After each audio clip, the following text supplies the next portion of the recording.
একজন আমাকে লিখেছেন যে তার সদ্য সদ্য বাচ্চা হয়েছে এবং বাচ্চা হওয়ার পরে তার খুব সমস্যা হচ্ছে, মানে বারবার ফ্রিজের কাছে যাচ্ছেন, মনে পড়ছে না, এরকম ধরনের জিনিসটা খুব বেশি হচ্ছে, ভুলো মন হয়ে গেছে এবং এটা হওয়ার জন্য বাচ্চারও অনেক সময় যত্নে গাফিলতি হচ্ছে আর শ্বশুরবাড়িতেও খুব অপদস্থ হতে হচ্ছে।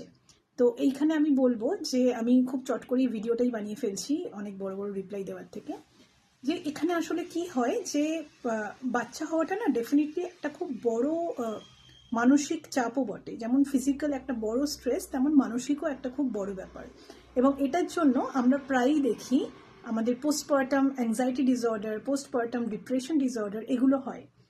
এবার কি হয় মনে রাখার ব্যাপারটাতে আমি যেটা বলবো যে অনেক সময় কি হয় যে আপনি সবসময় একটা অ্যাংজাইটির মধ্যে আছেন যে এরপরে কি, এই বাচ্চা এটা করে ফেললো, এই বাচ্চাকে এটা খাওয়ানোর সময় হয়ে গেছে। এই ব্যাপারটা যেহেতু চলতে থাকে, আপনি যদি ব্রেস্ট ফিড করে থাকেন তাহলে তো অবশ্যই মানে একটা সারাদিনের ফিজিক্যাল এবং মেন্টাল ইনভলভমেন্ট সেটার উপরে অফকোর্স ভীষণ স্ট্রেসফুল। এছাড়াও বাচ্চার বারবার কথা বদলানো ইত্যাদি কারণের জন্য আমরা খুব প্রিঅকুপাইড থাকি। তাতে করে কি হচ্ছে যে আমাদের তো স্মৃতির 3টে পার্ট আছে। প্রথমে তো আমাদের এনকোডিং হয়, হ্যাঁ, মানে যাবে কি করে মাথায়, আগে তো আপনাকে জিনিসটাকে ঠিক করে এটাকে ঢোকাতে হবে। তো এইখানেই সমস্যা হয় অনেক সময়। হ্যাঁ, আপনি হয়তো পুরো প্রপার মনোযোগ দিতে পারছেন না, আপনি হয়তো যখন ভাবছেন তখন ভাবনাটা খুব ভাষা ভাষা থাকছে, প্রপার এনকোডিং হচ্ছে না, প্রপারলি সেটাকে আপনি মাথায় নিচ্ছেনই না, তাই জন্য আপনার পরে আর মনে পড়ছে না ওটা। এনকোডিংয়ের প্রবলেম অনেক সময় দেখা যায়, অনেক সময় কিন্তু রিট্রিভালেও প্রবলেম হয়, মানে যখন মনে করতে চেষ্টা করছেন তখন এই যে ভুলে যাব এই একটা অ্যাংজাইটি যে আমি আবার হয়তো ভুলে যাব, এটাতে সমস্যা হয়।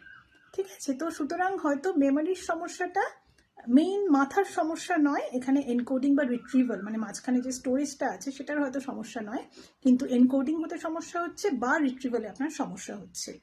তো এইখানে কি হবে, প্রথমেই হচ্ছে গিয়ে যে আপনি এটা রিয়েলাইজ করুন যে আপনি অনেক বড় একটা কাজ সেরে উঠেছেন, অ্যান্ড কনগ্র্যাচুলেশনস যে আপনি একটা সুস্থ স্বাভাবিক সুন্দর বাচ্চার জন্ম দিয়েছেন। তো এখন খুব বাড়তি প্রেশার নেওয়ার দরকার নেই, এই সময়টা নিজেকে প্রমাণ করার সময় নয়। Get all the support that you can from your environment. কোনো লজ্জা নেই, যত পারেন অন্যের কাছ থেকে সাপোর্ট নিন, অন্যকে কাজ ডেলিগেট করুন। শ্বশুরবাড়ির মানুষকেও বলবো, যদি আপনার বাড়িতে এরকম একজন সদ্য এরকম মা থাকেন, তাকে খুব বেশি প্রেশার দেবেন না, তাকে জাজ করবেন না।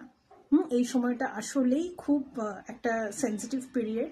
আপনার সময় কি হয়েছিল নয়, এখনকার দিনে আমাদের কিন্তু মাথায় অনেক রকম জিনিস আমরা রাখতে বাধ্য হই, এবং এই অ্যাংজাইটি ডিপ্রেশন এই জিনিসগুলো কিন্তু রিয়েল, এই জিনিসগুলো প্রচুর প্রচুর ঘটছে। তো যার জন্য একটু সহানুভূতিশীল হবেন, দরকার হলে তার কাছ থেকে কিছু কিছু দায়িত্ব নিজে নিয়ে নিন। হ্যাঁ, কিন্তু তাকে অপদস্থ করবেন না, তাকে জাজ করবেন না, একটু মানুষটাকে সময় দিন। বছর দুয়েকের মধ্যে বেশিরভাগ সময়ই কিন্তু জিনিসটা আবার আগের অবস্থাতে ফিরে যায়। এটা হচ্ছে একটা সময়ের খেলা, একটু সময়, একটু ভালোবাসা, একটু সহযোগিতা, এটুকুই আমাদের কাছে দরকার। আর আপনাকে বলবো যে অ্যাংজাইটি কমান, কোনো জিনিস নিয়ে খুব বেশি উদ্বেগ করা, খুব বেশি চিন্তা করার দরকার নেই, নিজেকে গ্রেস দিন, এনাফ। যদি কোনো ভুল হয়ে থাকেন, হতেই পারে, বাচ্চারা তো ম্যানুয়াল নিয়ে আসে না। হ্যাঁ, আপনিও তো সদ্য মা, আপনিও তো জানেন না, প্রত্যেকটা বাচ্চা ডিফারেন্ট হয়। আপনি যদি প্রথম মা নাও হয়ে থাকেন, যদি দ্বিতীয়বারের মতনও হয়, প্রত্যেকটা বাচ্চা ডিফারেন্ট হয়। তাদের নিডসগুলো ডিফারেন্ট হয়। কেউ ক্লাস্টার ফিড করে, সবসময় খেতে চায়, কোনো বাচ্চা খেতেই চাইছে না, এরকম বিভিন্ন সমস্যা হয়। তো বাচ্চারা তো ম্যানুয়াল নিয়ে আসে না, তাই জন্য আমাদের মাদের প্রতি একটা প্রচণ্ড বড় দায়িত্ব থাকে, একটা ওইটুকুনি প্রাণকে দেখাশোনা করা, এবং নিজের একটা সিজার, আজকাল তো বেশিরভাগ সিজারই হয়, অত বড় একটা অপারেশন থেকে রিকভারি, এই দুটো একসাথে অলরেডি প্রচণ্ড বেশি। তাই জন্য আর এক্সট্রা নিজের ওপর আরও কোনো স্কেল চাপাবেন না, মাপকাঠি দরকার নেই। আপনি যদি ভুলে যান ঠিক আছে, একটু সময় নিন। যদি মনে হয় যে খুব বেশি ভুলে যাচ্ছি, সেটা আমার দৈনন্দিন জীবনকে ভীষণ বেশি এফেক্ট করছে, তাহলে একটুখানি সাইকিয়াট্রিস্টের বা সাইকোলজিস্টের পরামর্শ নিন, একটা অ্যাসেসমেন্ট দরকার, করে আমরা এগোতে পারবো। আর যদি মনে হয় যে না, জিনিসগুলো ম্যানেজ করার মতন, কিন্তু শুধুমাত্র একটু অপদস্থ হতে হচ্ছে বা একটু সমস্যা হচ্ছে, তাহলে একটু নিজেকে সময় দিন।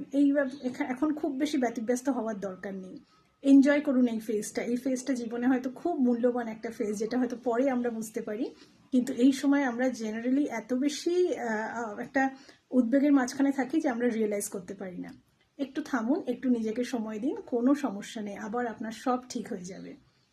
নিজের ওপরে কেয়ার করুন, নিজের বরং কিছু কিছু শরীরের যত্ন নিন। হ্যাঁ, কারণ এই সময়টা কিন্তু পরবর্তীকালে শরীরকে অনেক ভেঙে দেয় যদি এই সময়টা কেয়ার না করেন। তো একটু একটু করে নিজের শরীরের যত্ন নিন। নিজের ঘুমটা ভীষণ দরকার এই সময়। ইনফ্যাক্ট আমি বলবো ঘুমের অভাবের জন্য কিন্তু স্মৃতিশক্তি প্রচণ্ড অ্যাফেক্টেড হয়। হ্যাঁ, নিজের ঘুমের ওপরে খুব নজর রাখুন, খুব সমস্যা। একটা ছোট বাচ্চা যে সারা রাত ঘুমায় না, তার সঙ্গে ঘুমানো খুব সমস্যা। মাঝে মাঝে নিজের হাজব্যান্ডকে কিছু দায়িত্ব দিয়ে দিন। হ্যাঁ, রাতের বেলা ডাইপার চেঞ্জ করানোর দায়িত্বটা হাজব্যান্ডকে দিন। আপনাকে তো ফিড করানোর জন্য উঠতেই হবে, বাকি যেন আপনি একটু রেস্ট নিতে পারেন, একটু ঘুমাতে পারেন। ঠিক আছে, অল দ্য বেস্ট। খুব ভালো থাকবেন, বাচ্চাটিকে ভালো রাখবেন।